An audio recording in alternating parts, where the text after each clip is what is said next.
ხო? აი წარმოიდგინე, აი ესეთი გუნდები იყვნენ ყოველთვის.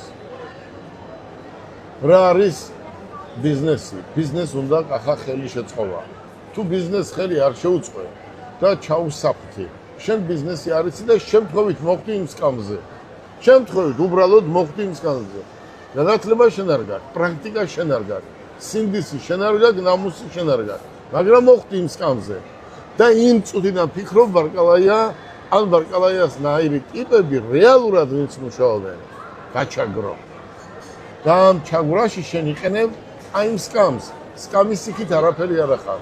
ჩემი ჩაგვრა გიგი უგულავამ დაიწყო იმ თავრობის დროს. და სად არის გიგი უგულავა დღეს?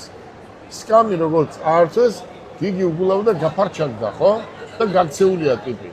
და მე ციხეში გამიშვეს. აი ყორე როგორ არის. მოდი ახლა დავიწყოთ ბიზნესზე. განათლებაზე. აი დუბაი. რა არის დუბაი? დუბაი არის ერთი პატარა ტერიტორია, აბაშასოდენა ტერიტორია არის. აბაშა შეიძლება უფრო მეტი იყოს ტერიტორიულად და რა მოხდა? 50 წლის უკან და 60 წლის უკან აქ შეიძლება დაგენახა 4 ან 5 მირი. და დღეს რა ხდება? სასწაულია. რატომ? ოღონდ როგორ არის? მართლა ქვეყნის, ოჯახის, ინსტიტუტის, სკოლის, ბაღის მართლა სხვა რამეა. მართლად უნდა დაიბადო. მართლა თუ არ დაიბადე, ვერასდროს ვერაფერს ვერ მართავ. რა არის მართლა და რა არის დუბაი?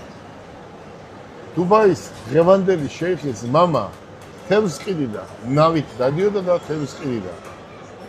და დაიწყო ეს საქმიანობა, ბიზნესი რასაც ქვია. ყიდიდა, ყიდულობდა თევზს.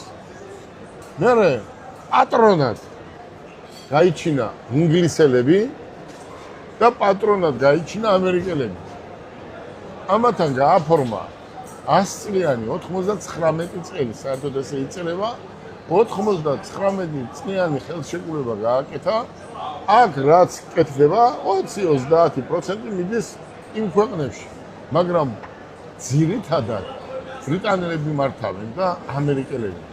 აი ეს ქვეყანა 7-ვე საიმირო არის ხელშეუხებელი. რატომ? იმიტომ რომ მათ ზევიდან ყავთ პატრონი და მუშაობენ დღე და ღამე. აი უყურეთ, რა არის დღეს დუბაი? რატომ მოდის? აი ნახეთ, აი ამდენი ხალხი ერთ სავაჭრო ცენტრში რატო არის? მე აქ რატომ მოგიწვიეთ, თქვათ, იმიტომ რომ ეს ჩემი ადგილია. მე 30 წელია სულ ამ ადგილზე ვჯდები და ჩაის სვამ, ხო?